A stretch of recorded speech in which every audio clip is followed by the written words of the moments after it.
Firstly, thank you to those 99% that showed support. It really is helping.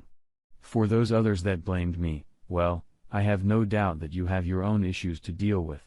And good luck with that. This is a long post, as once I started to type I could stop. It felt good to get it down in print, so to speak, and was a little cathartic. This will be my last update for a while, and for those interested in what happens, I will post in a few months' time to let you know how things are going. I had the talk with my wife yesterday. After so many years together, we both find that we don't sleep very well without the other beside us.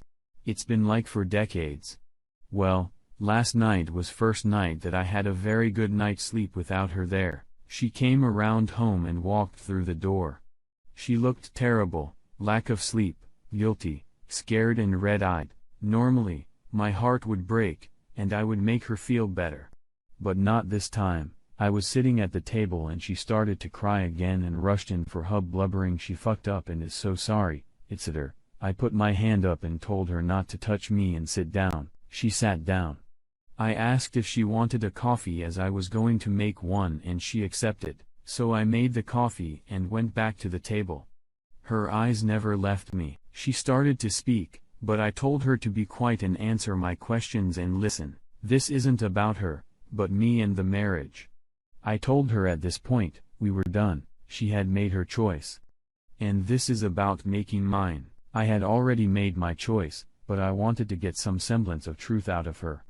And I thought if she thought she had a chance she would at least be a little honest. I told her I have spoken with her sister, which was true, and I had spoken with the couple, which wasn't true, but she didn't know that. I had the strangest feelings inside of me, happy that she was so upset, but sad for us at the same time, along with disappointment, anger, and all the normal emotions you would have. But I was calm, and this freaked her out the most. Honestly, I felt I was doing a job interview. I asked her how many times. She said physically once and twice on video chat. I told her to explain how it happened.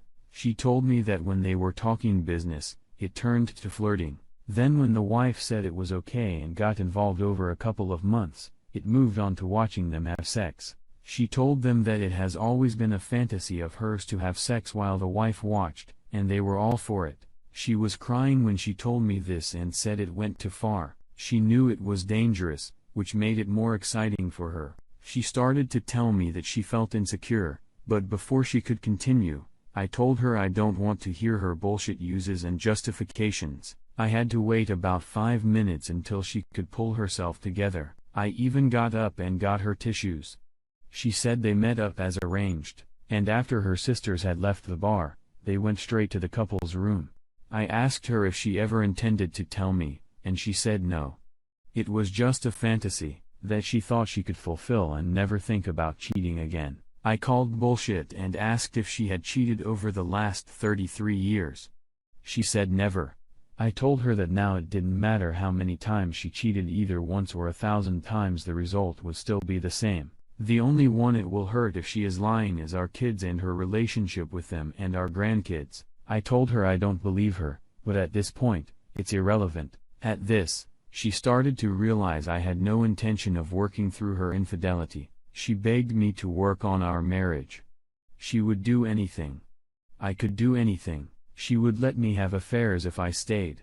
She promised she would never cheat again. I told her to listen to what she was saying. She has degraded herself enough. I would never cheat in a marriage, and if I did sleep with another woman, it would mean we were separated with no chance of reconciliation. This is the last thing on my mind. She reached over to try and grab my hand, but I told her that I will never touch her again. It's not that I am judgmental of anyone's lifestyle. It's their own business, and I understand people do have affairs, open marriages, etc.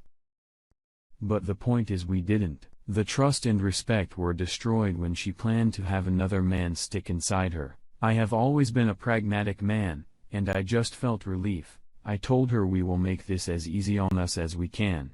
She took this as hope for our relationship, but I told her no. We are done. I will never touch you again, and I meant it. I could never forget that she fucked another man, and the woman I loved and married is now dead to me. She died when you not only fucked another man, but planned for it. All the good memories we have will remain, the holidays, building our first home together, having and bringing up our children, all the laughs and life we face together are just that. Memories. We are now going to have separate lives, and I, for one, am looking forward to see what happens, and they will not include you. When I do meet another woman, I hope to start new memories with her and hope that I do find love again. She was shaking and crying when I told her this, but it didn't faze me. I just wanted this woman out of my house. She couldn't continue with the talk, so I went down to shed and reached out to my kids by phone while she composed herself. I told them what was happening and they were very supportive and said to not drag it on and just finish it. I went back up, and as soon as I walked through the door, she started again with the czar and we can make this work. I sat down and said we are going to sell the house and business and split everything 50/50. You can have the car and I will take the truck and my motorcycle. She can take the cats. I then told her not to ring me, text me or contact me in any way unless it's about the kids or grandkids. I will contact the lawyer and start the ball rolling for the divorce, and she is free to go fuck anyone she wants as she is now a free woman. She told me that she didn't want to fuck anyone and I was being deliberately mean and unemotionally. I told her that I was being honest and her actions had put me in an emotional void. I told her that she is the only one to blame for the destruction of a marriage and no one else. I loved her unconditionally, and she is the one who fucked it up. I then left the house so she could sort herself out and take a few more things with her and went over to my daughter's. I stayed there for a few hours talking with her and played with my granddaughter. When I got home, she had left, and as I said, I had the best night's sleep without her I have ever had. Now to see what happens over the next 6 months or so. Latest update. Thank you to all the messages and responses. It has helped me maintain my focus. Well, it's been 5 hectic weeks since the SDBXW threw away our I have had a lot of time to reflect on my decision, and I still believe I have made the right one. I could never trust her again. I could never touch her again. Seriously, it makes me sick to even think about it. It was her decision to cheat and destroy our marriage for no other reason than she thought she could get away with it. She is still staying with her mother, and I had been getting the house ready for sale. We had been in this house for 20 years, so a lot of shit needed to be done and cleared out. But I did it and we put it on the market. There are a couple of eager buyers, so I am hopeful it will be sold in the next week or two. The business has already been sold. Thankfully, one of our clients wanted to expand, and I accepted the offer last week. Settlement will take place in about a month. You always hear about divorce, but it is already a pain in the ass. Where I live, you have to be separated for 12 months and 1 day before you can file for divorce. Then it takes 4 months before it goes through, and that's only if it's uncontested. Property settlement is a separate issue and is not done until the divorce is finalized. I don't plan on having anything left of our joint possessions left to settle, and as long as she continues to sign the sales contracts, it will make my life a lot easier to move on. Her way of thinking is different, though. My son has only spoken to her once and apparently it was not a nice phone call. To be clear, my children are grown adults with children of their own. I told him it will take time, but she is still his mother and she was a good one. Don't let her decision destroy a relationship with her. My daughter on the other hand has been talking to her throughout. She is ashamed of what her mother did, but has been supporting her through the breakup. My daughter is a very honest person who tells it like it is and is giving her mother the warts and all repercussions of what she did. My SDBXW, however, is diluted enough to think that I will get over it and forgive her. She thinks that all the years we have been together will be enough to make me change my mind. When she came over to sign the real estate contract and told me that I will change my mind, then I still love her and she will be a better wife when I do, and we will still grow old together and have a wonderful life with this as a speed bump in our marriage that we will both get over. I was gobsmacked. I just looked at her and said she was fucking nuts to think any of that. She lied and cheated in the worst way. She had another man stick inside her. She sucked another man's dick while his own wife watched. How the hell would I even want to touch her again? She said she knew she shouldn't have gone through with it. She didn't know what she was thinking. It wasn't even that good. I told her to shut up, that I didn't want to hear if she enjoyed it or not. The point is she fucking did it. I told her that we have zero hope of reconciliation. I want nothing to do with her, and I am looking forward to getting on with my life without her. I think she is in massive denial about what has happened, and she no longer has any control over my actions, or is entitled to her scheming and cheating under the loving marriage. Her actions is why this is happening. She knew before she did what she did, so she can't be so naive to think it's not happening because it is. The funny thing is that I am getting a fair amount of attention from other women now. I am certainly not interested in having anything to do with women at this time, but it's nice to know that when I do, I will have plenty of options. The SDBXW even got angry that women we know have been over to visit and bring me dinner just to talk. Of course, she told me she wants me to get it out of my system and she will be waiting. I mean, seriously, how fucked up is she? The only thing I want out of my system is her. Emotions are still a major factor. Hate, anger, disgust, the feeling of loss, betrayal and sadness, but I am a strong man, and I will deal with them. My goal now is to focus on getting rid of any financial entanglement with my wife and get on with my life. Story 2. It has been nearly 2 weeks since I realized what was going on, and I have another reason to hate both of them now that they live rent-free in my head. My family has been great. My girlfriends call and make up silly stories and feed me gossip to keep my head occupied, and I love them for it, but I cannot get Brad and Andrea out of my head. Apparently, they enjoyed a long weekend in Tahoe, and now the apartment where Brad and I lived has been put on the market, which means he has possibly moved in with her. A couple of the girls who came home the other day work with these two, and I understand that their entire workplace now knows. Andrea was even sent a nasty email that made her leave early one day in tears. I have been doing a lot of thinking and a lot of talking with people I love. It has not been easy to arrive at this decision, but I have decided to leave them alone. I was determined to do one thing, to report what they did to their employer, and the other thing I was on the fence about was to involve law enforcement, and/or lawyers and press assault charges on both of them.